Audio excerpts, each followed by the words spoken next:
mathematicians, it's Miss Murillo here. Today is Tuesday, March 24th, and today is National Chocolate Covered Raisin Day. Now, did you know that California provides half of the world's supply of raisins? And also, did you know that raisins are in the grocery store by accident? In 1873, a long time ago, California had a very long period of hot weather, and during this time, all the grapes dried up on the vines. Well, a grocery store man in San Francisco decided to sell the grapes in his grocery store as a delicacy. Now, delicacy is a big word that means fancy or elegant. And everybody started buying these grapes because they wanted to be fancy and elegant. So that's why we have raisins in the grocery store. So will you eat a delicacy of raisins for your snack today? Or will you put it on your oatmeal this morning? All right, are you ready to learn together today? Let's start with math. So today in your work packet, they want you to again count groups of things. So I thought, after you're done counting your toys or your dolls or your cars or even maybe the number of forks in your silverware drawer, you can make some counting papers like I did. So if you look on the yellow paper, all I did was draw some circles. So we're going to count them together. And remember, mathematicians, good mathematicians, as they count, they cross off if it's on the paper. All right, let's count together. Here we go. 1, 2, 3, 4, 5, 6, 7, 8. Did you get 8? Now we just have to write 8. All right, let's do another one together. Let's try this one. Here we go. Remember, cross off as you count. 1, 2, 3, 4, 5, 6. There we go. Let's write a number 6. Okay. Let's try this one together. All right. Cross off. Here we go. 1, 2, 3, 4, 5, 6, 7, 8, 9, 10. Remember, a 10 is a 1 and a 0. All right, are you ready for a challenge? You don't always have to draw your dots in a straight line. I thought we would challenge it up. Look at this. They are all mixed up. And mathematicians, this is why we cross off, so we don't lose track. All right, here we go. 1, 2, 3, 4, 5, 6, 7. Do you see why crossing off is so important?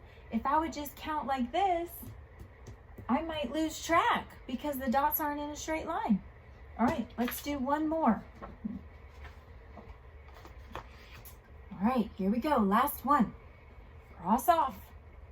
1, 2, 3, 4, 5, 6, 7, 8, 9. And I'll make my 9. So there you go. So after you have practiced counting, maybe you can make your own number cards, and then you can do any workbook page that you want to in your workbook today. And if you want to go on Dreambox, go ahead and spend about 15 minutes on Dreambox. All right, for reading today, I would love for you to make a choice. Now, let's talk about 2 different kinds of books. We have fiction books and nonfiction books.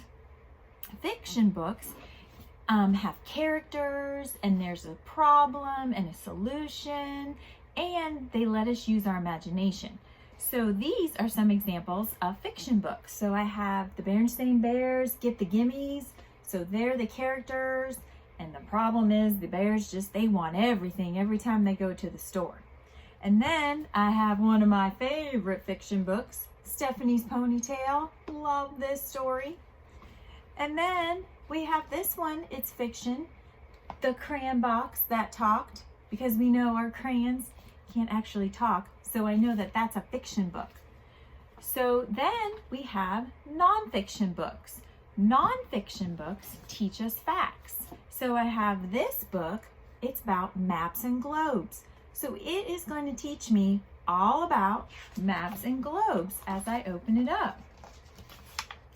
So you can see this girl is looking at a map. And then I have this book, it's called Your Muscles. So it's not going to have me use an imagination about the big muscles Miss Murillo has.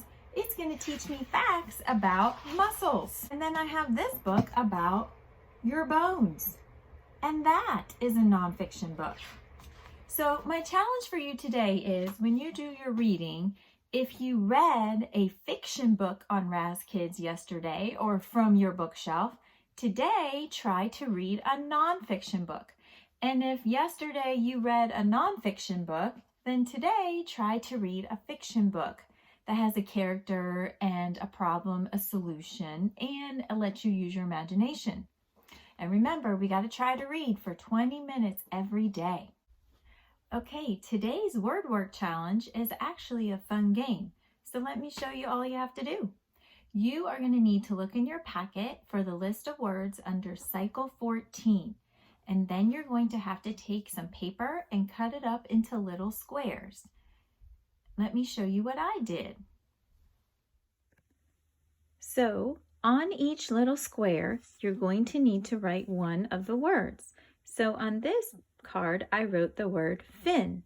Once you have all the words written on a piece of paper, spread them out so you can play a memory game.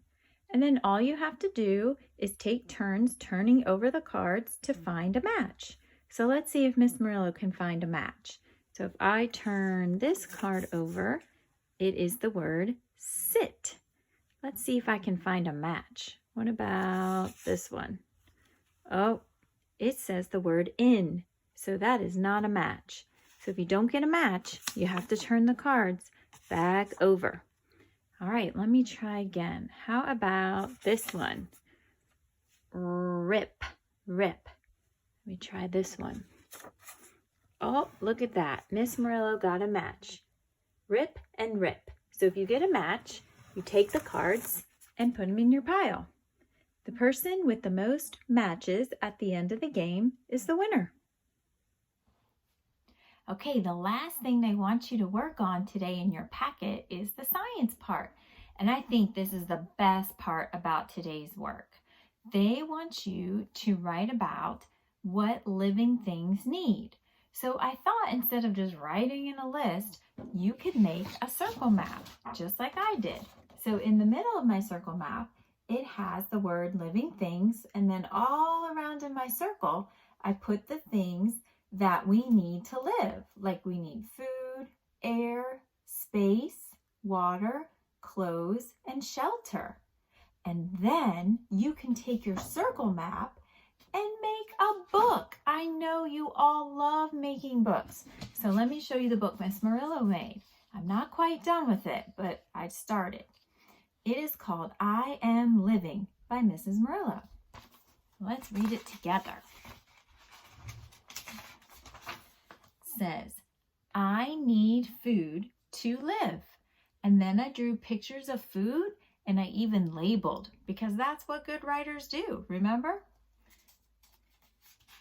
Then my next page says, I need shelter to live. And I drew a picture of a house. And then on this page, I said, I need clothes to live. And again, I drew some clothes and I labeled my pictures. Now I'm not quite done because I think on the next page, I'm going to talk about how I need water to live and draw a picture. So today, if you make a book about what you need to live, please dojo it to me so that I can read your writing. I miss reading your books so much. All right, I hope you have a good Tuesday and maybe eat some chocolate-covered raisins if you're lucky and have that delicacy. All right, I'll see you soon. Bye.